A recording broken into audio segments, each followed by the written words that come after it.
Hi guys, last episode ಏನಾಗಿತ್ತಂದ್ರೆ ನಮ್ heroine ಯೂನ್ಟೆಕ್ ನ ನಮ್ ಗಾಬ್ಲಿನ್ ಎಲ್ಲಾ ಜಾಗಕ್ಕೂ ಫಾಲೋ ಮಾಡ್ಕೊಂಡು ಹೋಗ್ತಾ ಇರ್ತಾರೆ. ಅಂದ್ರೆ ನಮ್ ಯೂನ್ಟೆಕ್ ಆ ತರ ಫೀಲ್ ಆಗ್ತಿರುತ್ತೆ. ಅದಾದ್ಮೇಲೆ ಆ ವಿಡಿಯೋ ಎಂಡಿಂಗ್ಲಿ ನಮ್ ಗಾಬ್ಲಿನ್ ಅವ್ರ ಪೊಸಿಷನ್ ಒಂದು ಹೈ ಲೆವೆಲ್ ಪೊಸಿಷನ್, ನಾನು ಈ ಕಂಪ್ನಿಲಿ ಇರೋರ್ಗಿಂತ ಹೈ ಲೆವೆಲ್ ಪೊಸಿಷನ್ ಅಂತ ಹೇಳಿರ್ತಾರೆ. ಅವ್ರ ಕೆಲ್ಸದ ಬಗ್ಗೆ ಹೇಳ್ಬಿಟ್ಟು ನಮ್ ಯೂನ್ಟೆಕ್ ಸ್ಪಾನ್ಸರ್ಶಿಪ್ ಡೀಟೇಲ್ಸ್ ಎಲ್ಲ ತಗೊಂಡು ಇವ್ರನ್ನ ಹೋಗಿ ಮೀಟ್ ಮಾಡು ಅಂತ ಹೇಳಿರ್ತಾರೆ. ಸೊ ಅದಾದ್ಮೇಲೆ ಏನಾಗುತ್ತೆ ಅಂತ ಈ ವಿಡಿಯೋ ನೋಡೋಣ. ನೀವು ಚಾನಲ್ ಹೊಸಬರಾಗಿದೆ ಸಬ್ಸ್ಕ್ರೈಬ್ ಮಾಡಿ ಅಂತ ಹೇಳಲ್ಲ, ಫಸ್ಟ್ ವಿಡಿಯೋ ಪೂರ್ತಿ ನೋಡಿ ನನ್ನ ಚಾನಲ್ ಒಳಗೆ ಹೋಗಿ ಎಲ್ಲಾ ವಿಡಿಯೋಸ್ ಚೆಕ್ ಮಾಡಿ. ನಿಮ್ಗೆ ಇಷ್ಟ ಆಯ್ತು ಅಂದ್ರೆ ಸಬ್ಸ್ಕ್ರೈಬ್ ಮಾಡ್ಕೊಳ್ಳಿ, ಇಷ್ಟ ಆಗ್ಲಿಲ್ವಾ ನನ್ನ ಚಾನಲ್ ಹೆಸರನ್ನಾರ ಹಾಕೊಳ್ಳಿ. ನೀವು ನೋಡ್ತಾ ಇರೋದು MXK Voice Over. ಬನ್ನಿ ಟೈಮ್ ವೇಸ್ಟ್ ಮಾಡದೆ ವಿಡಿಯೋ ಸ್ಟಾರ್ಟ್ ಮಾಡೋಣ. ಆಮೇಲೆ ಹಂಗೆ ಕಟ್ ಮಾಡಿದ್ರೆ ನಮ್ ಯೂನ್ಟೆಕ್ ನಮ್ ಗಾಬ್ಲಿನ್ ಹೇಳಿರೋ ಜಾಗಕ್ಕೆ ಹೋಗಿ ಮೀಟ್ ಮಾಡ್ತಾಳೆ. ಆದ್ರೆ ನಮ್ ಗಾಬ್ಲಿನ್ ಯಾವ ಜಾಗ ಹೇಳಿದ್ರೆ ಕರೆಕ್ಟ್ ಆಗಿ ಅವ್ರ ಕಂಪ್ನಿ ಬಗ್ಗೆನೇ ಹೇಳಿರ್ತಾರೆ. ಅಲ್ಲಿ ಹೋದಾಗ ಡ್ಯೂಕು ಎಲ್ರು ಇರ್ತಾರೆ ಅಲ್ಲೇ. ಅವಾಗ ನಮ್ ಸಿಒನ ಮೀಟ್ ಮಾಡ್ಬಿಟ್ಟು ನಮ್ ಯೂನ್ಟೆಕ್ ಸ್ವಲ್ಪ ಡೌಟ್ ಆಗಿರುತ್ತೆ, ಇನ್ನು ನಂಬಕ್ ಆಗ್ತಿರಲ್ಲ ಅವಳಿಗೆ. ಅದರಿಂದ ಕೇಳ್ತಾಳೆ ಅವ್ರನ್ನ, ಈಗ ನಾನು ಮೀಟ್ ಮಾಡಿರೋದ ವ್ಯಕ್ತಿ ಅವ್ರು ನಿಜಾಲು ಸಿಒನ ಈ ಕಂಪ್ನಿಲಿ ಒಂದು ದೊಡ್ಡ ಪೊಸಿಷನ್ ಇದಾರ ಅಂತ ಕೇಳ್ತಾರೆ. ಅವಾಗ ನಮ್ಮ ಆ ಸಿಒ ಹೇಳ್ತಾರೆ, ನೀವು ಮೀಟ್ ಮಾಡಿರೋ ವ್ಯಕ್ತಿ ಸಿಒ ಅಲ್ಲ, ಇಲ್ಲ, ಯಾಕೆಂದ್ರೆ ಅದಕ್ಕಿಂತ ಹೈ ಲೆವೆಲ್ ಪೊಸಿಷನ್ ಇರೋರು. ಯಾಕೆಂದ್ರೆ ಅವರೆಲ್ಲ ಇಲ್ಲಿ ಬಂದು ಕೆಲಸ ಮಾಡಲ್ಲ ಅವರು, ಆದ್ರೆ ಈ ಕಂಪ್ನಿಗೆ ಅವರೇ ಓನರ್ ಅಂತ ಹೇಳ್ಬೋದು. ಅದಕ್ಕಿಂತ ಹೈ ಲೆವೆಲ್ ಪೊಸಿಷನ್ ಅವ್ರು ಇದಾರೆ ಅಂತ ಹೇಳ್ತಾರೆ. ಆಮೇಲೆ ನಮ್ ಯೂನ್ಟೆಕ್ ಸ್ವಲ್ಪ ಯೋಚನೆ ಮಾಡ್ಬಿಟ್ಟು ಅವಾಗ ಅವಳು ಸ್ವಲ್ಪ ಕನ್ಫರ್ಮ್ ಆಗುತ್ತೆ ನಮ್ ಗಾಬ್ಲಿನ್ ಯಾವ ಲೆವೆಲ್ ಇದಾರೆ ಅಂತ. ಅದಾದ್ಮೇಲೆ ಇವಳು ಆಲ್ರೆಡಿ ಬುಕ್ ಅಲ್ಲಿ ಬರ್ಕೊಂಡಿರ್ತಾರಲ್ಲ ಕಿಮ್ಶಿನ್ ಅನ್ನೋ ಹೆಸರು, ಅದು ಆಲ್ಮೋಸ್ಟ್ ನಮ್ ಗಾಬ್ಲಿನ್ ಇವಳ ಬಗ್ಗೆ ಎಲ್ಲಾನು ಗೊತ್ತಿರಂಗೆ ಆಡ್ತಿರ್ತಾರೆ. ಅದರಿಂದ ಇವರೇ ಇರ್ಬೋದೇನೋ ಅಂತ ಅನ್ಬಿಟ್ಟು ನಾನ್ ಮೀಟ್ ಮಾಡಿರೋ ವ್ಯಕ್ತಿ ಹೆಸರೇನು ಅಂತ ಕೇಳ್ತಾಳೆ. ಆಗ ಸಿಯುಗೆ ಸಾಕಾಗ್ಬಿಡುತ್ತೆ, ಅಲ್ಲ ಅವರಿಂದಾನೇ ರೆಕಮೆಂಡ್ ಆಗಿ ನೀವು ಬಂದಿದ್ದೀರಾ, ಆದ್ರೆ ಅವ್ರ ಹೆಸರು ಗೊತ್ತಿಲ್ಲ ಅಂತ ಹೇಳ್ತಿದಲ್ಲ ಅಂತ ಶಾಕ್ ಆಗಿ ನೋಡ್ತಿರ್ತಾರೆ. ಆಗ ಸ್ವಲ್ಪ ಹೇಳ್ತೀರಾ ಅಂತ ಕೇಳಿದಾಗ ಸಿಒ ಹೇಳ್ತಾರೆ, ಅವ್ರು ಹೇಳಕ್ಕಿಂತ ಮುಂಚೆ ಸಿಒ ಆಮೇಲೆ ಡ್ಯೂಕು ಇವರೆಲ್ಲ ಇವ್ರ ಫ್ಯಾಮಿಲಿ ಬಗ್ಗೆ ಅವ್ರು ನಡೀತಿರೋ ವಿಚಾರದ ಬಗ್ಗೆ ಎಲ್ಲ ಸೀಕ್ರೆಟ್ ಆಗಿ ಮೇಂಟೈನ್ ಮಾಡ್ತಾರೆ. ಅದರಿಂದ ನಮ್ ಗಾಬ್ಲಿನ್ ನಿಜವಾದ ಹೆಸರು ಹೇಳೋದ್ ಬದಲು ಬೇರೆ ಹೆಸರು ಹೇಳ್ಬಿಡ್ತಾರೆ, ಯೂಶಿನ್ ಅಂತ ಒಂದು ಸುಳ್ಳು ಹೆಸರು ಹೇಳ್ಬಿಡ್ತಾರೆ. ಅಂದ್ರೆ ನಮ್ ಗಾಬ್ಲಿನ್ ಹೆಸರು ಯೂಶಿನ್ ಅಂತ ಹೇಳ್ಬಿಡ್ತಾರೆ. ಆಗ ನಮ್ ಯೂನ್ಟೆಕ್ ಅವಳು ಡೌಟ್ ಸ್ವಲ್ಪ ಕನ್ಫರ್ಮ್ ಆಗ್ಬಿಡುತ್ತೆ, ಅವಳು ಆಲ್ರೆಡಿ ಬರ್ಕೊಂಡಿರ್ತಾಳೆ ಕಿಮ್ಶಿನ್ ಅಂತ. ಅದರಿಂದ ಯೂಶಿನ್ ಅಂದ್ಮೇಲೆ ಅವ್ರ ಅಲ್ಲ ಅನ್ಸುತ್ತೆ ಅಂದ್ಬಿಟ್ಟು ಇದ್ರ ಬಗ್ಗೆ ಅಷ್ಟು ತಲೆ ಕೆಡ್ಸ್ಕೊಳಕ್ ಹೋಗ್ಬಿಡ ಬಿಟ್ಬಿಡ್ತಾಳೆ. ಸರಿ ಅಂದ್ಬಿಟ್ಟು ಅವ್ರ ಡೀಟೇಲ್ಸ್ ಬೇಕಿತ್ತು, ಅವ್ರ ಫೋನ್ ನಂಬರ್ ಸಿಗುತ್ತಾ ಅಂತ ಕೇಳ್ತಾಳೆ ನಮ್ ಗಾಬ್ಲಿನ್ ನಂಬರ್ನ. ಆವಾಗ ಸಿಒ ಅವ್ರ ನಂಬರ್ ಕೊಡ್ದಾನೆ, ನೀವು ನಿಮ್ ಡೀಟೇಲ್ಸ್ ಎಲ್ಲ ಕೊಡಿ, ನಾನು ಅವ್ರಿಗೆ ಕೊಡ್ತೀನಿ, ಅವ್ರು ನಿಮ್ಗೆ ವಾಪಸ್ ಕಾಲ್ ಮಾಡ್ತಾರೆ ಅಂತ ಹೇಳ್ತಾರೆ. ಆವಾಗ ಸರಿ ಅಂದ್ಬಿಟ್ಟು ನಮ್ ಯೂನ್ಟೆಕ್ ಅವಳ ಡೀಟೇಲ್ಸ್ ಎಲ್ಲ ಕೊಟ್ಬಿಟ್ಟು ಬರ್ತಾಳೆ. ಬಂದಾದ್ಮೇಲೆ ಈ ಕಡೆ ಆಫೀಸಿಗೆ ಬಂದ್ರೆ ಅವ್ರದ್ದು ಟೀಮ್ ಅವರೆಲ್ಲ ಒಂದು ಮೀಟಿಂಗ್ ಮಾಡ್ತಾ ಇರ್ತಾರೆ. ಎಂತ್ರ ಬಗ್ಗೆ ಅಂದ್ರೆ ಈಗ ಎಷ್ಟೊಂದ್ ಜನ ಲವ್ ಸ್ಟೋರಿ ಎಲ್ಲ ಹಂಗೆ ಕಂಪ್ಲೀಟ್ ಆಗದೆ ಎಂಡ್ ಆಗ್ಬಿಟ್ಟಿರುತ್ತೆ. ಆಮೇಲೆ ಎಷ್ಟೊಂದ್ ಜನ ಮೀಟ್ ಮಾಡಕ್ ಆಗದೆ ಎಂಡ್ ಆಗಿರುತ್ತೆ. ಅಂದ್ರೆ ಸಿಚುವೇಶನ್ ಇಂದ ಎಲ್ಲೆಲ್ಲೋ ಸಿಗಾಕೊಂಡಿರ್ತಾರೆ, ಅವ್ರಿಗೆ ಮೀಟ್ ಮಾಡಕ್ ಆಗಿರಲ್ಲ. ಆ ತರ ಇರೋ ಸ್ಟೋರಿನ ಒಂದು ಲೆಟರ್ ಆಗಿ ಬರೆದು ಕಳ್ಸಿದ್ರೆ ಇವರು ಟೆಲಿಕಾಸ್ಟ್ ಮಾಡ್ಬಿಟ್ಟು ಅದರಿಂದ ಇವ್ರಿಗೂ ಒಂದು ವ್ಯೂಸ್ ಬರುತ್ತೆ, ಆಮೇಲೆ ಜನಗಳಿಗೂ ಹೆಲ್ಪ್ ಆಗುತ್ತೆ ಅಂತ ಒಂದು ಐಡಿಯಾನ ಕ್ರಿಯೇಟ್ ಮಾಡಿರ್ತಾರೆ. ಆ ಪ್ರಾಜೆಕ್ಟ್ ಬಗ್ಗೆ ಇವ್ರ ಮಾತುಕತೆ ನಡೆಸ್ಬೇಕಾದ್ರೆ ಇವಳು ಬಂದು ಹೇಳ್ತಾಳೆ ಹಿಂಗೆ ಸ್ಪಾನ್ಸರ್ಶಿಪ್ ಸಿಕ್ತು ಅಂತ. ಆಗ ಅಲ್ಲಿರೋರೆಲ್ಲ ಎಂಕರೇಜ್ ಮಾಡ್ತಾರೆ, ನೀನ್ ಹೇಳ್ದ ಒಂದಾರ ಕೆಲಸ ಮುಗಿಸ್ಬಿಟ್ಟಲ್ಲ ಅಂತ. ಖುಷಿಯಾಗಿ ಅವ್ರ ಟೀಮ್ ಅವರೆಲ್ಲ ಖುಷಿಯಾಗಿರ್ತಾರೆ. ಆಮೇಲೆ ಹಂಗೆ ನೆಕ್ಸ್ಟ್ ಸೀನ್ ಅಲ್ಲಿ ನಮ್ ಗಾಬ್ಲಿನ್ ಗ್ರಿಂಬಿಪರ್ ತೋರಿಸ್ತಾರೆ, ಏನೋ ವಿಷಯದ ಬಗ್ಗೆ ಮಾತಾಡ್ತಾ ಕೂತಿರ್ತಾರೆ. ಅವಾಗ ಡ್ಯೂಕು ಅಲ್ಲಿಗೆ ಬರ್ತಾನೆ, ಒಂದು ಏನೋ ಲೆಟರ್ ಇಟ್ಕೊಂಡು ಬಂದ್ಬಿಟ್ಟು, ಅಂಕಲ್ ಇಲ್ಲಿ ಏನೋ ಒಂದ್ ಸ್ವಲ್ಪ ಕನ್ಫ್ಯೂಷನ್ ಆಗಿದೆ, ನಂಗೆ ಅರ್ಥನೇ ಆಗ್ತಿಲ್ಲ. ನಾನು ಸುಮಾರು ವರ್ಷದಿಂದ ಲೀಸಿಗೆ ಬಿಟ್ಟಿದ್ನಲ್ಲ ನಂದು ಚಿಕನ್ ರೆಸ್ಟೋರೆಂಟ್ ಆಗಿ, ಆ ಪ್ಲೇಸ್ಗೆ ಒಂದು ಲೆಟರ್ ಬಂದಿದೆ. ಆ ಲೆಟರ್ ಕೆನಡಾ ಇಂದ ಬಂದಿದೆ. ಬರೋದಲ್ದೆ ಈ ಹೆಸರು ಯೂನ್ಟೆಕ್ ಅಂತ ಹಾಕಿದೆ. ಇದು 9 ರಿಂದ 8 ವರ್ಷ ಡಿಫ್ರೆಂಟ್ ಇದೆ ಇದು ಬರಕ್, ಇದಿರೋ ಡೇಟ್ ಕಂಪೇರ್ ಮಾಡಿದ್ರೆ. ಅದೇ ನಂಗೆ ಅರ್ಥ ಆಗ್ತಿಲ್ಲ ಅಂತ ಹೇಳ್ತಾ ಇರ್ತಾನೆ. ಆಮೇಲೆ ನಮ್ ಗಾಬ್ಲಿನ ನೋಡ್ಬಿಟ್ಟು, ಅಲ್ಲ ಅಂಕಲ್ ನಿಮ್ಗೆ ಎಷ್ಟೊಂದು ಹೆಸರು ಇದೆ ಅಂತ ಹೇಳಿದ್ರಲ್ಲ, ನೀವೇನಾ ಯೂನ್ಟೆಕ್ ಅಂತ ಸಂಬಂಧವೇ ಇಲ್ಲದೆ ಮಾತಾಡ್ತಿರ್ತಾನೆ. ಆಮೇಲೆ ಅವ್ನ್ ಕೊಟ್ಬಿಟ್ಟು ಹೋದ್ಮೇಲೆ ಹಿಂಗೆ ಇವರಿಬ್ರು ಮಾತಾಡ್ತಿರ್ತಾರೆ ಗಾಬ್ಲಿನ್ ಅವರು. ಗಾಬ್ಲಿನ್ ಹೇಳ್ತಾರೆ, ಈ ವಿಷಯದ ಬಗ್ಗೆ ನಾನು ಏನು ಮಾಡಕ್ಕಾಗಲ್ಲ, ಯಾಕೆಂದ್ರೆ ಈ ಲೆಟರ್ ತಕೊಂಡೋಗಿ ಅವಳಿಗೆ ಏನಾರು ಕೊಟ್ರೆ ಆಲ್ರೆಡಿ ನನ್ ಮೇಲೆ ಏನೇನೋ ಡೌಟ್ ಪಡ್ತಾವಳೆ, ಇನ್ನು ಡೌಟ್ ಪಡಕ್ ಸ್ಟಾರ್ಟ್ ಮಾಡ್ತಾಳೆ, ನನ್ ಮೇಲೆ ನಂಬಿಕೆನೆ ಪಡಲ್ಲ ಅವಳು ಅಂತ ಅನ್ಬಿಟ್ಟು ನಮ್ ಗ್ರಿಂಬಿಪರ್ ಹತ್ರ ಹೆಲ್ಪ್ ಕೇಳ್ತಾರೆ. ಒಂದ್ ಕೆಲಸ ಮಾಡು, ನೀ ತಗೊಂಡೋಗಿ ಕೊಟ್ಬಿಡು ಅಂತ. ಆಗ ನಮ್ ಗ್ರಿಂಬಿಪರ್ ಹೇಳ್ತಾರೆ, ನಾ ಕೊಡಕ್ಕಾಗಲ್ಲ, ಯಾಕೆಂದ್ರೆ ಸುಮಾರು ವರ್ಷದಿಂದ ಅವಳು 5 ವರ್ಷದಲ್ಲಿ ಇರ್ಬೇಕಾದ್ರೆ ನನ್ನ ಅವಳು ನೋಡಿದಾಳೆ, ನಾ ಗ್ರಿಂಬಿಪರ್ ಅನ್ನೋ ವಿಷಯ ಅವಳಿಗೆ ಗೊತ್ತು, ಅದರಿಂದ ಈಗ ಇದನ್ನ ತಗೊಂಡೋಗಿ ಕೊಟ್ರೆ ನಾ ತಗೊಳಕೋತೀನಿ ಅಂತ ಹೇಳ್ತಿರ್ತಾರೆ. ಅವ್ನ್ ಏನ್ ಮಾಡೋದು ಅಂತ ಯೋಚನೆ ಮಾಡ್ಬೇಕಾರೆ ಒಂದ್ ಕೆಲಸ ಮಾಡು, ಶಿವನ್ಗೆ ಹೋಗಿ ಕೊಟ್ಬಿಡು ಅಂತ ಹೇಳ್ತಾರೆ. ಯಾಕೆಂದ್ರೆ ಶಿವನ್ಗೆ ನಿನ್ ಬಗ್ಗೆನು ನನ್ ಬಗ್ಗೆನು ಇಬ್ರಿಗೂ ಗ್ಯಾಪ್ನೇ ಇರಲ್ಲ, ಸೊ ಅದರಿಂದ ನೀನ್ ಕೊಡೋದ್ರಿಂದ ಇಬ್ರಿಗೂ ಪ್ರಾಬ್ಲಮ್ ಆಗಲ್ಲ ಅಂತ ಹೇಳ್ತಾರೆ. ಆ ರೆಸ್ಟೋರೆಂಟ್ ಹೋಗ್ಬಿಟ್ಟು ಶಿವನ್ ಕೊಟ್ಬಿಡು ಅಂತ. ಅವಾಗ ನಮ್ ಗ್ರಿಂಬಿಪರ್ಗೂ ಈ ವಿಷಯದ ಬಗ್ಗೆ ಅವ್ರಿಗೆ ಸರಿ ಅಂತ ಅನ್ಸುತ್ತೆ. ಅದರಿಂದ ಹೆಂಗಿದ್ರು ಶಿವನ ನೋಡಿ ತುಂಬಾ ವರ್ಷ ಗಟ್ಲೆ ಆಗೋಯ್ತು, ಅವಳನ್ನು ಮೀಟ್ ಮಾಡ್ದಂಗ್ ಇರುತ್ತೆ ಅಂತ ಅನ್ಬಿಟ್ಟು ಆ ಲೆಟರ್ ತಗೊಂಡೋಗಿ ಕೊಡಕ್ ಹೋಗ್ತಾರೆ. ಕಂಟಿನ್ಯೂಸ್ಲಿ 3 ದಿನದಿಂದ ಹೋಗಿ ಕೊಡೋಗ್ತಾರೆ. ಶಿವನ್ ಸಿಗೋದೇ ಇಲ್ಲ. ಆ ಕೆಲ್ಸದವ್ರು ಅಲ್ಲಿ ಕೆಲಸ ಮಾಡ್ತಿರೋ ಹುಡುಗಿ ಬಂದ್ಬಿಟ್ಟು, ಸರ್ ನೀವು 3 ದಿನದಿಂದ ಬರ್ತಾ ಇದೀರಾ, ನಮ್ ಬಾಸ್ ಕರೆಕ್ಟ್ ಟೈಮ್ ಸಿಗ್ತಾ ಇಲ್ಲ, ನಿಮ್ಗೆ ಒಂದ್ ಕೆಲಸ ಮಾಡಿ ಆ ಲೆಟರ್ ನನಗ್ ಕೊಟ್ಬಿಡಿ, ನಾನು ಅವ್ರಿಗೆ ಕೊಡ್ತೀನಿ ಅಂತ ಹೇಳ್ತಾರೆ. ಇನ್ನೇನ್ ಮಾಡೋದು, ಇದನ್ನ ಕೊಡಲ್ಲ ಅಂತಾನು ಅನ್ನಕ್ಕಾಗಲ್ಲ. ಸೊ ಕೊಟ್ಬಿಡೋಣ ಅಂತ ಅನ್ಬಿಟ್ಟು ಅದನ್ನ ಕೆಲಸ ಮಾಡ್ತಿರೋ ಹುಡುಗಿಗೆ ಕೊಟ್ಬಿಡ್ತಾರೆ. ಇಲ್ಲಿ ಶಿವನ್ನ ಮೀಟ್ ಮಾಡ್ಬಿಡ್ಬೋದು ಯಾವತ್ತಾರು ಒಂದಿನ ಅಂತ ಅನ್ಕೊಂಡಿರ್ತಾರೆ. ಏನಾರು ರೀಸನ್ ಇಂದ ಮೀಟ್ ಮಾಡೋಣ ಅಂತ ಅನ್ಕೊಂಡಿರ್ತಾರೆ ನಾನು ಗ್ರಿಮ್ ರೀಪರ್. ಆದ್ರೆ ಈ ರೀಸನ್ ಇಂದಾನು ಮೀಟ್ ಮಾಡಕ್ ಆಗದೇನೆ ಇರೋದ್ರಿಂದ ಅವ್ರ ಮೈಂಡ್ ಗೆ ಅವ್ರಿಗೆ ಯಾರ್ ನೋಡುದು ಶಿವನ್ ತರನೇ ಕಾಣ್ತಿರುತ್ತೆ. ಹಂಗ್ ನಡ್ಕೊಂಡು ಹೋಗ್ಬೇಕಾರೆ ಅಯ್ಯೋ ಮತ್ತೆ ಏನೋ ಆಗ್ಬಿಡ್ತು ನನಗೆ ಅಂತ ತಲೆ ಕೆಡ್ಸ್ಕೊಂಡು ಹೋಗ್ತಿರ್ತಾರೆ. ಆದ್ರೆ ಇಲ್ಲಿ ಹೋಗ್ಬೇಕಾದ್ರೆ ನಮ್ ಶಿವನ್ ಎದುರುಗಡೆನೆ ಬರ್ತಾ ಇರ್ತಾರೆ, ಅಂದ್ರೆ ನಿಜವಾದ ಶಿವನ್ ಬರ್ತಿರ್ತಾರೆ. ಬಟ್ ಆದ್ರೆ ನಮ್ ಗ್ರಿಮ್ ರೀಪರ್ ಏನ್ ಅನ್ಸುತ್ತೆ ಅದು ಕೂಡ ಒಂದ್ ಇಮ್ಯಾಜಿನೇಷನ್ ಅನ್ಕೊಂಡು ಹೋಗ್ತಿರ್ತಾರೆ. ಇಬ್ರು ಒಬ್ರಿಗೊಬ್ರು ನೋಡ್ತಾರೆ. ಆದ್ರೆ ನಮ್ ಶಿವನು ಏನೂ ಕೂಡ ಗೊತ್ತೇ ಇಲ್ಲ ನಂಗೆ ರಿಯಾಕ್ಷನ್ ಕೊಡದೆ ಹೊಟ್ಟೋಗ್ಬಿಡ್ತಾರೆ. ಆಮೇಲೆ ಹಂಗೆ ಕಟ್ ಮಾಡಿದ್ರೆ ನಮ್ ಶಿವನು ಆ ಲೆಟರ್ ನ ತಗೊಂಡ್ ಹೋಗ್ಬಿಟ್ಟು ನಮ್ ಯೂನ್ ಟೆಕ್ ಹತ್ರ ಕೊಟ್ಬಿಡ್ತಾರೆ. ಇದು ನೀನೇ ಬರ್ದಿದ್ಯಾ ಸುಮಾರು ವರ್ಷದ ಹಿಂದೆ, ಇದು ಬಂದಿರೋ ಅಡ್ರೆಸ್ ಯಾವ್ದು ಅಂದ್ರೆ ನನ್ನ ಹಳೆ ಅಂಗಡಿ ಇತ್ತಲ್ಲ ಚಿಕನ್ ರೆಸ್ಟೋರೆಂಟ್, ಆ ಅಡ್ರೆಸ್ ಬಂದಿತ್ತು ಅಂತ ಹೇಳ್ತಾರೆ. ಆದ್ರೆ ಇದನ್ನ ತಂದು ಕೊಟ್ಟವನು ತುಂಬಾ ನೋಡಕ್ ತುಂಬಾ ಚೆನ್ನಾಗಿದ್ದ. ನಾನು ನೋಡ್ಲಿಲ್ಲ, ಬಟ್ ಆದ್ರೆ ನಾನು CC ಕ್ಯಾಮ್ರಲ್ಲಿ ಚೆಕ್ ಮಾಡಿ ನೋಡ್ದೆ ಯಾರಪ್ಪ ಕೊಟ್ಟವ್ರು ಅಂತ.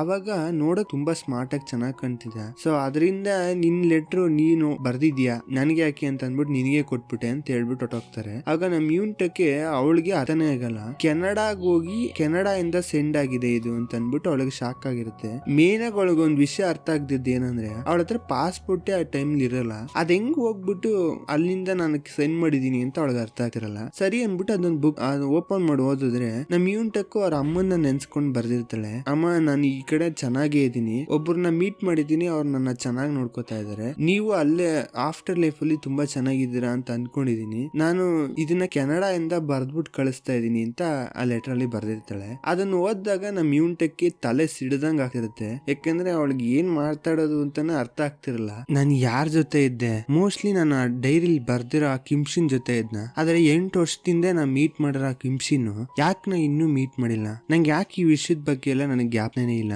ನನ್ಗೆ ಇನ್ನೊಂದು ವಿಷಯ ಅರ್ಥ ಆಗದಿರೋದು ಅಂದ್ರೆ ನಾನು ಕೆನಡಾಗ್ ಹೋಗಿದ್ದೀನಿ, ಆದ್ರೆ ನನ್ನ ಹತ್ರ ಇನ್ನೂ ಕೂಡ ನನ್ನ ಹತ್ರ ಪಾಸ್ಪೋರ್ಟೇ ಇಲ್ಲ. ಆದ್ರೆ ಈ ಲೆಟರ್ ಬರ್ದಿದೆ ಒಂದ್ ಡೋರ್ ಓಪನ್ ಮಾಡ್ಬಿಟ್ಟು ಕೆನಡಾಗ್ ಹೊಟ್ಟೋದೆ ಅಂತ. ಅದ್ ಹೆಂಗ್ ಸಾಧ್ಯ, ಒಂದ್ ಡೋರ್ ಓಪನ್ ಮಾಡ್ಬಿಟ್ಟು ಕೆನಡಾ ಹೋಗಕ್ ಸಾಧ್ಯನಾ ಅಂತ ಅಂದ್ಬಿಟ್ಟು ಅದ್ರ ಬಗ್ಗೆ ಏನು ಯೋಚನೆ ಮಾಡ್ಕೊಂಡು ತಲೆ ತುಂಬಾ ಕೆಟ್ಟಬಿಟ್ಟಿರುತ್ತೆ ನಮ್ ಯೂನ್ಟೆಕ್ಗೆ. ಹಿಂಗೆ ಯೋಚನೆ ಮಾಡ್ಬೇಕಾದ್ರೆ ನಮ್ ಗಾಬ್ಲಿನ್ ಫೋನ್ ಮಾಡ್ತಾರೆ. ಆವಾಗ ನಮ್ ಯೂನ್ಟೆಕ್ ಎತ್ಕೊಂತಾಳೆ ಫೋನ್. ಯಾರು ಅಂತ ಕೇಳಿದಾಗ ನಾನೇ ಯೂಶಿನ್ ಅಂತ ಹೇಳ್ತಾರೆ. ಯೂಶಿನ್ ಅಂತ ಯಾಕೆ ಹೇಳ್ತಾರೆ ಅಂದ್ರೆ ಆ CEO ಅದೇ ತರ ಮೆನ್ಷನ್ ಮಾಡಿರ್ತಾರೆ. ಸೊ ಅದರಿಂದ ಅದೇ ನೇಮ್ ನ ಯೂಸ್ ಮಾಡ್ತಾರೆ. ಇವ್ರು ಹೇಳಿದ್ದೆ ನಮ್ ಯೂನ್ಟೆಕ್ ಹೇಳಿ ಅಂತ ಮಾತಾಡಕ್ ಸ್ಟಾರ್ಟ್ ಮಾಡ್ತಾಳೆ. ಸ್ಟಾರ್ಟ್ ಮಾಡ್ಬೇಕಾದ್ರೆ ಪಕ್ಕದಲ್ಲಿಂದು ಒಂದು ಕ್ಯಾಂಡಲ್ ಇಟ್ಟಿರ್ತಾಳೆ. ಆ ಕ್ಯಾಂಡಲ್ ನ ಹಿಂಗೆ ಪುಷ್ ಮಾಡ್ಬಿಟ್ಟು ಸೈಡ್ ಅಲ್ಲಿ ಇಡ್ತಾಳೆ. ಅದು ಬಿದೋಗ್ಬಿಟ್ಟು ಪೇಪರ್ ಹತ್ಕೊಂಡ್ಬಿಡುತ್ತೆ. ನಂಗೆ ಒಂದು ಸಿಚುವೇಶನ್ ಆಗ್ಬಿಡುತ್ತೆ. ಸೊ ಅದರಿಂದ ಏನ್ ಮಾಡ್ತಾಳೆ, ಅದನ್ನ ಉಫ್ ಅಂತ ಆರಿಸ್ಬಿಡ್ತಾಳೆ. ಆರಿಸಿದಾಗ ಏನಾಗುತ್ತೆ, ನಮ್ ಗಾಬ್ಲಿನ ಸಮನ್ ಮಾಡ್ಬಿಡ್ತಾಳೆ. ಅದರಿಂದ ನಮ್ ಗಾಬ್ಲಿನ್ ಕರೆಕ್ಟ್ ಆಗಿ ಅವಳು ಹಿಂದೆ ಚೇಂಬರ್ ಹತ್ರ ಬಂದ್ಬಿಡ್ತಾರೆ. ಬಂದಾಗ ನಮ್ ಯೂನ್ಟೆಕ್ ಹಿಂಗೆ ಮಾತಾಡ್ತಿರ್ತಾಳೆ. ಆಗ ನಾನು ನಿಮ್ಗೆ ಎಷ್ಟು ಹೆಲ್ಪ್ ಮಾಡಿದೀನಿ, ನಾವು ಒಂದ್ ಡೇಟ್ ಹೋಗೋಣ ಅಂತ ಕರೀತಾರ ನಮ್ ಗಾಬ್ಲಿನು. ಆಗ ನಮ್ ಯೂನ್ಟೆಕ್ ಸ್ವಲ್ಪ ಖುಷಿಯಾಗಿರುತ್ತೆ, ಅವಳಿಗೆ ತೋರ್ಸ್ಕೊಳಲ್ಲ. ನೀವ್ ಎಷ್ಟು ದೊಡ್ಡ ಹೆಲ್ಪ್ ಮಾಡಿದಾರ ನನಗೆ, ಅದು ನಿಮ್ಗಿಲ್ಲ ಅಂತ ಅನ್ನಕ್ಕಾಗತ್ತ, ಹೋಗೋಣ ಅಂತ ಹೇಳ್ತಾಳೆ. ಹೇಳೋದಲ್ದೆ ನಿಮ್ಗೊಂದು ಒಳ್ಳೆ ಮರ್ಯಾದೆ ಇದೆ ನಿಮ್ ಮೇಲೆ ನನಗೆ ಅಂತ ಅಂತಾಳೆ. ಅಂದ್ರೆ ಇಂಡೈರೆಕ್ಟ್ ಆಗಿ ನಿಮ್ ಕಂಡ್ರೆ ನಂಗೆ ಇಷ್ಟ ಇಲ್ಲ ಅನ್ನಂಗೆ ತೋರ್ಸ್ಕೊತಾ ಇರ್ತಾಳೆ. ಅನ್ಬಿಟ್ಟು ಹಿಂಗೆ ಫೋನ್ ಇಡ್ತಾಳೆ. ಇಟ್ಟಾದ್ಮೇಲೆ ನಮ್ ಗಾಬ್ಲಿನ್ ಹಂಗೆ ತಿರುಗಿ ನೋಡ್ತಿರ್ತಾರೆ ಅವಳು ನಗ್ತಾ ಇರ್ತಾಳೆ. ಅಂದ್ರೆ ನಮ್ ಗಾಬ್ಲಿನ್ ಕಂಡ್ರೆ ಇಷ್ಟ ಇರುತ್ತೆ, ಬಟ್ ತೋರ್ಸ್ಕೊತಿರಲ್ಲ ಅಷ್ಟೇ. ಆಮೇಲೆ ಈ ಕಡೆ ಬಂದ್ಬಿಟ್ಟು ಕೂತ್ಕೊಂಡು ಒಂದ್ ಪರ್ಫ್ಯೂಮ್ ತಗೊಂಡು ಹಾಕೊಂತಾಳೆ. ಇದೇ ಪರ್ಫ್ಯೂಮ್ ನ ನಮ್ ಗಾಬ್ಲಿನ್ ತಗೊಟ್ಟಿರ್ತಾರೆ. ಬಟ್ ಇವಳಿಗೆ ಅದು ಮೆಮೊರಿಲಿ ಗ್ಯಾಪ್ನೇ ಇರಲ್ಲ. ಅದನ್ನ ಹಾಕೊಂಡು ಮೀಟ್ ಮಾಡಕ್ಕೆ ನಮ್ ಗಾಬ್ಲಿನ ಮೀಟ್ ಮಾಡಕ್ ಬರ್ತಾಳೆ. ಬಂದ್ಮೇಲೆ ಹಿಂಗೆ ಇಬ್ರು ಮಾತಾಡ್ಕೊಂಡು ಹೋಗ್ತಾ ಇರ್ತಾರೆ. ಅವಾಗ ನಮ್ ಗಾಬ್ಲಿನು ನೀ ಹಾಕಿರೋ ಪರ್ಫ್ಯೂಮ್ ತುಂಬಾ ಚೆನ್ನಾಗಿದೆ ಅಂತ ಅವ್ರು ತಗೊಟ್ಟಿರೋದ್ನೇ ಅವ್ರನ್ನೇ ಹೊಗಳ್ಕೊಂತ ಇರ್ತಾರೆ. ಅವಾಗ ಹಿಂಗೆ ಮಾತಾಡ್ಕೊಂಡ್ ಬರ್ಬೇಕಾದ್ರೆ ನಮ್ ಯೂನ್ಟೆಕ್ ಸುಮಾರು ತಿಂಗಳಿಂದ ಏನೇನೋ ಮೆಡಿಸನ್ ಎಲ್ಲ ತಗೋತಾ ಇರ್ತಾಳೆ. ಅಂದ್ರೆ ಏನೋ ಡಿಪ್ರೆಷನ್ ಮೇನ್ ರೀಸನ್ ನಮ್ ಗಾಬ್ಲಿನ್ ಇಂದ. ಅದನ್ನ ಒಂದ್ ನಿಮಿಷ ಅಂತ ಅಂದ್ಬಿಟ್ಟು ಆ ಟ್ಯಾಬ್ಲೆಟ್ ತಗೋತಾಳೆ. ತಗೊಂಡ್ಮೇಲೆ ನಮ್ ಗಾಬ್ಲಿನ್ಗೆ ನೋಡ್ಬಿಟ್ಟು ತುಂಬಾ ಬೇಜಾರಾಗ್ಬಿಡುತ್ತೆ. ಯಾವಾಗ್ಲಿಂದ ತಗೋತಿದ್ಯಾ ಅಂತ ಕೇಳ್ತಾರೆ. ಇಲ್ಲ ತುಂಬಾ ದಿನ ಆಯ್ತು ಅಂತ ಅಂದ್ಬಿಟ್ಟು ಅದನ್ ಬಗ್ಗೆ ಏನೋ ಮಾತಾಡಕ್ ಹೋಗಲ್ಲ. ಅಷ್ಟ್ರಲ್ಲೇ ನಿಲ್ಸ್ಬಿಟ್ಟು ಹಿಂಗೆ ಮಾತಾಡ್ತಾ ನೀನ್ ಸ್ವಲ್ಪ ದಿನದಲ್ಲಿ ನಾನು ಒಂದ್ ಕೆಲ್ಸದ ಮೇಲೆ ಅಬ್ರಾಡ್ಗೆ ಹೋಗ್ತಾ ಇದೀನಿ, ಅದೇ ಸ್ವಲ್ಪ ನರ್ವಸ್ ಆಗಿದೆ ಅಂತ ಹೇಳ್ತಾಳೆ. ಆವಾಗ ನಮ್ ಗಾಬ್ಲಿನ್ ಅದನ್ನ ಕೇಳ್ಬಿಟ್ಟು ಓ ಹೌದಾ, ನೀನ್ ಅದ್ರ ಬಗ್ಗೆ ಎಲ್ಲ ತಲೆನೇ ಕೆಡ್ಸ್ಕೋಬೇಡ, ಯಾಕೆಂದ್ರೆ ನಿನ್ಗೆ ಅದೆಲ್ಲ ಹೊಸದಾಗಿರೋದೇ ಇಲ್ಲ, ಎಲ್ಲ ನಿನಗೆ ಅಲ್ಲಿ ನೋಡಿರಂಗೆ ಗೊತ್ತಿರಂಗೆ ಅಂತ ಅನ್ಸುತ್ತೆ. ಯಾಕೆಂದ್ರೆ ಅದೇ ಅನ್ಕೊಳ್ಳೋ ಮಟ್ಟಿಗೆ ಅದು ಆತರ ಫೀಲ್ ಆಗ್ತಿರೋದು. ಅಲ್ಲಿ ಆದ್ಮೇಲೆ ನಿಂಗೆ ತಲೆನೇ ಕೆಡ್ಸ್ಕೊಳಕ್ ಹೋಗಲ್ಲ ಅಂತ ಹೇಳ್ತಾರೆ. ಸ್ವಲ್ಪ ಎಂಕರೇಜ್ ಮಾಡ್ತಾರೆ ನಮ್ ಗಾಬ್ಲಿನ್. ಆದ್ರೆ ಇಲ್ಲಿ ಏನಂದ್ರೆ ನಮ್ ಯೂನ್ಟೆಕ್ ಹೋಗ್ತಿರೋ ಪ್ಲೇಸ್ ಕೆನಡಾ, ಆದ್ರೆ ನಮ್ ಗಾಬ್ಲಿನ್ಗೆ ಈ ವಿಷಯ ಗೊತ್ತಿರಲ್ಲ. ಹಿಂಗೆ ಇವರಿಬ್ರು ಮಾತಾಡ್ಬಿಟ್ಟು ನಮ್ ಗಾಬ್ಲಿನ್ ಮನೆಗೆ ಹೊಟ್ಟೋಗ್ರೆ. ಆಮೇಲೆ ನಮ್ ಯೂನ್ಟೆಕ್ ಹೋದ್ಮೇಲೆ ಅದಕ್ಕೆ ಬೇಕಾಗಿರೋ ಟಿಕೆಟ್, ವೀಸಾ ಎಲ್ಲ ಕ್ರಿಯೇಟ್ ಮಾಡಿಸ್ಕೊಂಡು ತಕೊಂಡ್ಬಿಟ್ಟು ಲಾಸ್ಟ್ ಅಲ್ಲಿ ಹೋಗಕ್ಕಿಂತ ಮುಂಚೆ ಶಿವನ್ ಹತ್ರ ಹೋಗಿ ಮಾತಾಡ್ಬಿಟ್ಟು ಫಸ್ಟ್ ಟೈಮ್ ಹೋಗ್ತಾಳಲ್ಲ ಸ್ವಲ್ಪ ಅವ್ರ ಹತ್ರ ಒಂದು ನಾರ್ಮಲ್ ಆಗಿ ಮಾತಾಡ್ಕೊಂಡು ಹೋಗ್ತಾಳೆ. ಹೋದಾದ್ಮೇಲೆ ಕೆನಡಾ ಹೋದ್ಮೇಲೆ ಫಸ್ಟ್ ಅವಳು ಏನಕ್ಕೆ ಹೋಗಿದ್ದಾಳೆ ಕೆನಡಾಗೆ ಅಂದ್ರೆ ಈ ಲೆಟರ್ ಬಂತಲ್ಲ ಅದ್ರ ಬಗ್ಗೆ ತಿಳ್ಕೊಳಕ್ಕೋಸ್ಕರ ಅವಳು ಹೆಂಗ್ ಓದ್ಲು ಅಲ್ಲಿ ಹೋಗಿ ಅದ್ ಹೆಂಗ್ ಪೋಸ್ಟ್ ಮಾಡಿದ್ಲು ಅನ್ನೋ ವಿಷಯ ತಿಳ್ಕೊಳಕ್ಕೋಸ್ಕರ ಕೆನಡಾಗ್ ಹೋಗಿರ್ತಾಳೆ ಚೆಕ್ ಮಾಡಕ್ಕೆ. ಅಲ್ಲಿ ಹೋಗಿದ್ದೆ ಫಸ್ಟ್ ನಮ್ ಗಾಬ್ಲಿನ್ ರೆಸ್ಟೋರೆಂಟ್ ಇರ್ತದಲ್ಲ ಆ ರೆಸ್ಟೋರೆಂಟ್ ಹೋಗ್ತಾಳೆ. ಅಲ್ಲಿ ಹೋಗ್ಬಿಟ್ಟು ಅಲ್ಲಿ ಇರೋ ಕೆಲಸ ಮಾಡೋರ ಹತ್ರ ಹೋಗಿ ಕೇಳಿದಾಗ ಹೌದು ಈ ಲೆಟರ್ ಇಲ್ಲಿಂದಾನೇ ಬಂದಿರೋದು, ಸಾರಿ ಮೇಡಮ್ ಈ ಲೆಟರ್ ಬರಕ್ ಯಾಕೆ ತುಂಬಾ ಲೇಟ್ ಆಯ್ತು ಅಂದ್ರೆ ಈ ಲೆಟರ್ ಆ ಪೋಸ್ಟ್ ಬಾಕ್ಸ್ ಒಳಗೆ ಸ್ಟಕ್ ಆಗ್ಬಿಟ್ಟಿತ್ತು, ನಾವು ಕೂಡ ಅಷ್ಟೊಂದು ನೋಟಿಸ್ ಮಾಡಿಲ್ಲ. ಸ್ವಲ್ಪ ದಿನ ಆದ್ಮೇಲೆ ಪೋಸ್ಟ್ ಬಾಕ್ಸ್ ಚೇಂಜ್ ಮಾಡ್ಬೇಕಾದ್ರೆ ನಮ್ಗೆ ಈ ಲೆಟರ್ ಸಿಕ್ತು, ಅದರಿಂದ ಸ್ವಲ್ಪ ಬೇಗನೆ ಕಳಿಸ್ಬಿಟ್ಟು ತುಂಬಾ ಲೇಟ್ ಆಗ್ಬಿಟ್ಟು 8-9 ವರ್ಷ ಮೇಲೆ ಆಗೋಯ್ತು. ಈ ಲೆಟರ್ ಇಲ್ಲಿಂದನೇ ಸೆಂಡ್ ಆಗಿರೋದು ಯೂನ್ಟೆಕ್ ಅನ್ನೋ ಹೆಸರಿಗೆ ಅಂತ ಹೇಳ್ತಾರೆ. ಆಗ ಅದನ್ನ ತಿಳ್ಕೊಂಡು ಸರಿ ಇದು ಏನಾದ್ರು ನಿಮ್ಮ ಹತ್ರ ಡಾಕ್ಯುಮೆಂಟ್ ಇದೆಯಾ ಅದ್ರ ಬಗ್ಗೆ ಏನಾದ್ರು ಸ್ವಲ್ಪ ತಿಳ್ಕೊಳ್ಳೋಣ ಅಂತ ಟ್ರೈ ಮಾಡ್ತಾಳೆ. ಬಟ್ ಏನು ಸಿಗಲ್ಲ. ಅದ್ ಹಿಂಗೆ ಅಂತ ಅನ್ಬಿಟ್ಟು ಅವಳಿಗೆ ಸ್ವಲ್ಪ ತಲೆ ಕೆಟ್ಟೋಗ್ಬಿಡುತ್ತೆ. ಸರಿ ಅನ್ಬಿಟ್ಟು ಹಂಗೆ ಬೇರೆ ಕಡೆ ನೋಡೋಣ ವೆದರ್ ಜಾಗ ಅಂತ ಅನ್ಬಿಟ್ಟು ಹಂಗೆ ನೋಡಕ್ ಹೋಗ್ತಾ ಇರ್ತಾಳೆ. ಫುಲ್ ಹಿಂಗೆ ರೌಂಡ್ ಹೊಡಿತಾ ಇರ್ಬೇಕಾದ್ರೆ ಲಾಸ್ಟ್ ಟೈಮ್ ಬಂದಾಗ ಒಂದು ಆತ್ಮ ನಮ್ ಯೂನ್ಟೆಕ್ ನ ಮೀಟ್ ಮಾಡಿರುತ್ತೆ. ಕೆನಡಾ ಗೋಸ್ಟ್ ಅನ್ಬಿಟ್ಟು ಎದ್ರಕೊಂಡು ಓಡೋಗ್ಬಿಟ್ಟಿರ್ತಾಳೆ. ಅದೇ ಗೋಸ್ಟ್ ನಮ್ ಯೂನ್ಟೆಕ್ ನ ನೋಡ್ಬಿಟ್ಟು ನೀನಾ ಅಂತ ಹೇಳ್ಬಿಟ್ಟು ಹೋಗುತ್ತೆ. ಆಗ ನಮ್ ಯೂನ್ಟೆಕ್ ಹಾಯ್ ಅಂತ ಹೇಳ್ತಾಳೆ. ಅವಳಿಗೆ ಗೊತ್ತಿಲ್ಲದೆ ಒಂದ್ ಫ್ಲೋಲ್ ಹೇಳ್ಬಿಡ್ತಾಳೆ. ಆಮೇಲೆ ಮುಂದಕ್ಕೆ ಅದನ್ನ ರಿಯಲೈಸ್ ಮಾಡ್ಬಿಟ್ಟು ಅವ್ನಿಗೆ ಹೆಂಗ್ ಗೊತ್ತಾಯ್ತು ನಾ ಯಾರು ಅಂತ ಅನ್ಬಿಟ್ಟು ವಾಪಸ್ ಹುಡ್ಕಕ್ ಹೋಗ್ತಾಳೆ. ಸಿಗೋದೇ ಇಲ್ಲ ಅವನು, ಯಾಕಂದ್ರೆ ಅದು ಗೋಸ್ಟ್ ಅದು ಅವಳಿಗೆ ಇನ್ನೂ ರಿಯಲೈಸ್ ಆಗಿರಲ್ಲ. ಅದಾದ್ಮೇಲೆ ಹಿಂಗೆ ಬರ್ಬೇಕಾದ್ರೆ ಒಂದು ನೆಕ್ಲೆಸ್ ಅಂಗಡಿ ಒಂದ್ ಅಜ್ಜಿ ಇಟ್ಕೊಂಡಿರುತ್ತೆ. ಅದನ್ನ ನೋಡಿದಾಗ ನೀನಾ ಅಂತ ಹೇಳ್ತಾರೆ. ಆಗ ನನಗ್ ಗೊತ್ತಾ ನೀವು ನಾ ಯಾರು ಅಂತ ನಿಮ್ಗೆ ಗೊತ್ತಾ ಅಂತ ಕೇಳ್ತಾಳೆ. ಆಗ ಆ ಲೇಡಿ ಹೇಳುತ್ತೆ ನೀ ಯಾರು ಅಂತ ನನ್ಗೆ ಗೊತ್ತಿಲ್ಲ, ನೀ ಹಾಕೊಂಡಿದ್ಯಲ್ಲ ನೆಕ್ಲೆಸ್ ಇದು ನನ್ನ ಹತ್ರ ಒಬ್ರು ಬಂದ್ಬಿಟ್ಟು ರಿಕ್ವೆಸ್ಟ್ ಮಾಡಿ ಈ ತರ ಮಾಡಿಸ್ಕೊಂಡು ಹೋದ್ರು, ಅದರಿಂದ ನನಗೆ ಗೊತ್ತು ಈ ನೆಕ್ಲೆಸ್ ನಾನೇ ಮಾಡಿದ್ದು ಅಂತ ಹೇಳ್ತಾರೆ. ಆಗ ನಮ್ ಯೂನ್ಟೆಕ್ ನಂಬಕ್ಕೆ ಆಗಲ್ಲ, ಯಾಕೆಂದ್ರೆ ಆ ನೆಕ್ಲೆಸ್ ಅವ್ರ ಅಮ್ಮ ಕೊಟ್ಟಿರ್ಬೇಕು ಅಂತ ಅನ್ಕೊಂಡು ಅವಳೇ ಒಂದ್ ನಾರ್ಮಲ್ ಆಗಿ ಇಟ್ಕೊಂಡಿರ್ತಾಳೆ ಒಂದ್ ಮನ್ಸ್ ಇದ್ ಮಾಡ್ಕೊಂಡು. ಆದ್ರೆ ಇನ್ನೂ ಅವಳಿಗೆ ಕನ್ಫ್ಯೂಸ್ ಆಗ್ತಾನೆ ಇರುತ್ತೆ, ಇದು ಅವ್ರ ಅಮ್ಮ ಕೊಟ್ಟಿಲ್ಲ ಅಂದ್ರೆ ಯಾರು ಕೊಟ್ಟಿರ್ಬೋದು ಅನ್ನೋದೇ ಅವಳಿಗೆ ಇನ್ನೂ ತಲೆ ಹೊಡಿತಿರಲ್ಲ. ಆಗ ಅವ್ರ ಹತ್ರನೇ ಕೇಳ್ತಾಳೆ. ಆಗ ಅವ್ರು ಹೇಳ್ತಾರೆ ಇದು ತುಂಬಾ ವರ್ಷದಿಂದ ಆಯ್ತು, ನನ್ಗೆ ಅದ್ರ ಬಗ್ಗೆ ಜ್ಞಾಪನ ಇಲ್ಲ, ಆ ಮನುಷ್ಯ ಮುಖ ಕೂಡ ನನ್ಗೆ ಜ್ಞಾಪನ ಬರ್ತಿಲ್ಲ, ಆದ್ರೆ ನೋಡಕ್ ಮಾತ್ರ ತುಂಬಾ ಚೆನ್ನಾಗಿದೆ ಅಂತ ನಾನು ಅನ್ಕೊಂಡಿರೋದು ಮಾತ್ರ ಜ್ಞಾಪನ ಇದೆ ಅಂತ ಹೇಳ್ತಾರೆ. ಆಗ ಅವಳಿಗೆ ಯಾವ್ದೋ ರೀತಿ ಡೀಟೇಲ್ಸ್ ಸಿಗ್ತಾ ಇರೋದ್ರಿಂದ ಸರಿ ಅಂತ ಅಂದ್ಬಿಟ್ಟು ಹಂಗೆ ಬರ್ತಾ ಇರ್ತಾಳೆ. ಆಮೇಲೆ ಹಿಂಗೆ ಅನ್ಕೊಂಡ್ ಹೋಗ್ತಿರ್ತಾಳೆ ಮನ್ಸಲ್ಲಿ, ಅಲ್ಲ ಕೊರಿಯಾ ಇಂದ ಕೆನಡಾಗ್ ಬಂದಿದೀನಿ, ಇಷ್ಟ ದೂರಕ್ಕೆ ಬಂದು ನಾನು ಅನ್ಕೊಂಡಿದ್ ಕೆಲಸ ಮಾತ್ರ ಆಗ್ಲಿಲ್ಲ, ಈ ವಿಷಯದ ಬಗ್ಗೆ ನಾನು ತಿಳ್ಕೊಳಕ್ಕೆ ಆಗ್ಲಿಲ್ವಲ್ಲ ಅಂತ ಬೇಜಾರ್ ಮಾಡ್ಕೊಂಡಿರ್ತಾಳೆ. ಆದ್ರೆ ಪಾಪ ಅವಳಿಗೆ ಅವರೇ ಸೆಂಡ್ ಮಾಡಿದಾಳೆ, ನಮ್ ಯೂನ್ಟೆಕ್ ಸೆಂಡ್ ಮಾಡಿದಾಳೆ ಆ ಲೆಟ್ರು ಅನ್ನೋದು ಅವಳಿಗೆ ಆ ವಿಷಯ ಕನ್ಫರ್ಮ್ ಆದ್ರು. ಆದ್ರೆ ಪಾಸ್ಪೋರ್ಟೇ ಇಲ್ದೇನೆ ಅದಂಗ್ ಅವಳಿಗೆ ಕೆನಡಾಗ್ ಬರಕಾಯ್ತು ಅನ್ನೋದೇ ಅವಳಿಗೆ ತಲೆ ಹೊಡ್ತಾ ಇರಲ್ಲ.